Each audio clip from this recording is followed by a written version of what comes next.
Billboards with sexy women, smiling men, living rich and fancy lifestyles. Scenes of the high life in a neighborhood where few people can even afford to feed themselves. In the ghetto, what you see is not always what you get. Our lead story tonight is about a small battle won by Philadelphia's black community in the greater war of a people fighting to protect their own health and welfare.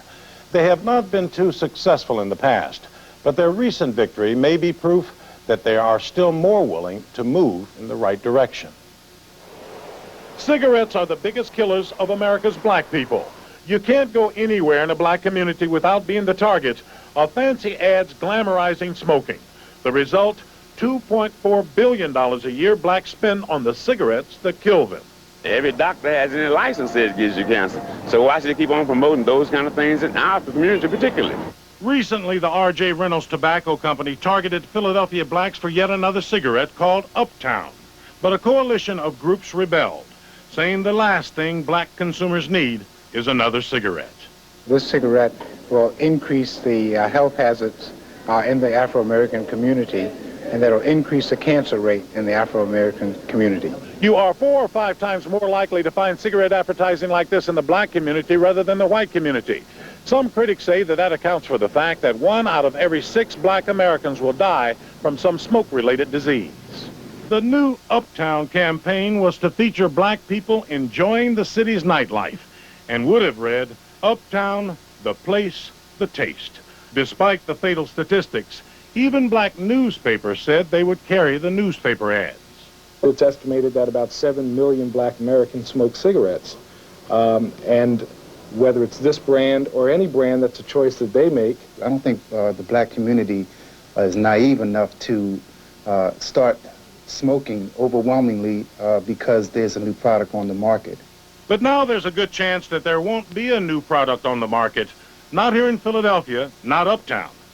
In response to all the criticism, the R.J. Reynolds Company has announced it has canceled its plans to test market the cigarette here.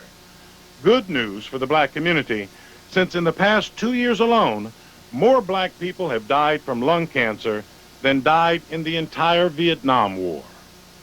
Despite this small victory, cigarette and alcohol advertisers still target poor communities more than any other. Is this advertising just good business or an unfair shot at people who can least afford it? Philadelphia, Hot 105. The smoothest, mellowest, strongest malt liquor brewed. Old English 800. In the city's poor neighborhoods, this is what you see. But baby, I'm for real. And you see it again and again and again. Billboards with sexy women, smiling men, living rich and fancy lifestyles. Scenes of the high life in a neighborhood where few people can even afford to feed themselves. In the ghetto, what you see is not always what you get. Ha! What you see is what you get.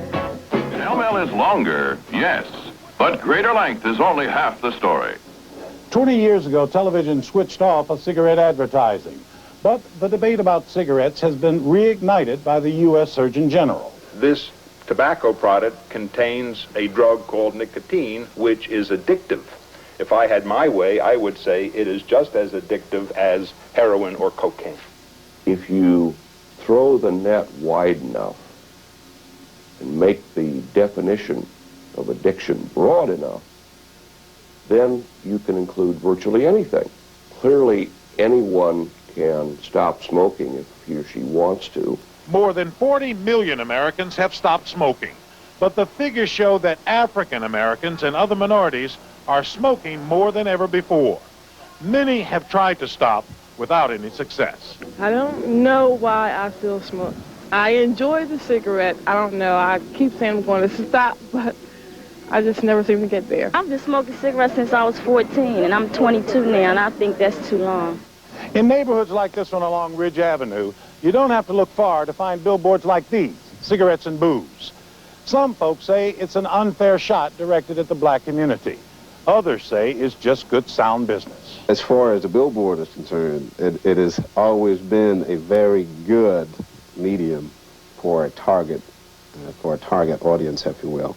You could really key in on the audience that you want. Anybody who sells a consumer product is going to look very closely at who buys that product and then advertise to that group of people.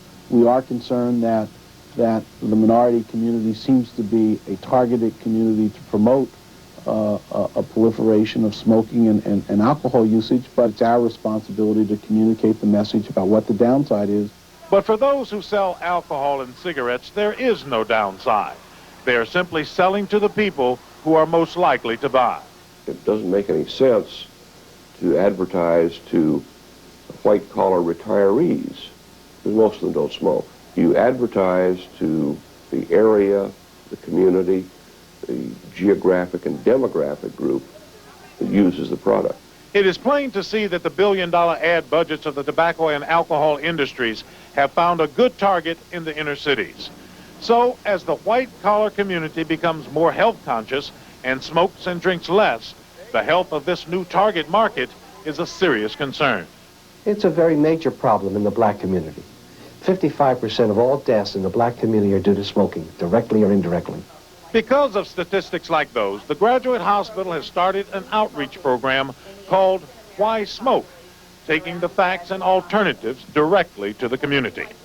And the problem with the lung cancer is that 90% of people who get lung cancers get it as a result of cigarette smoking. When our black friends are getting cancers and heart diseases, they're dying of them quicker and faster than are the people in the white community.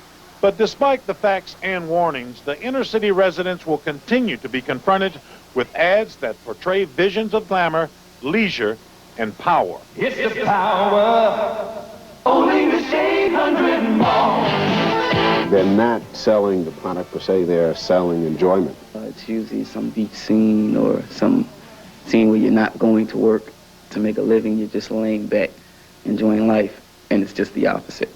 It's not suitable for your inside. And when that smoke get down there, it really will kill you. And you don't believe it, you look at my pictures and my lungs, you'll see how my lungs is messed up and how I'm messed up and can't breathe.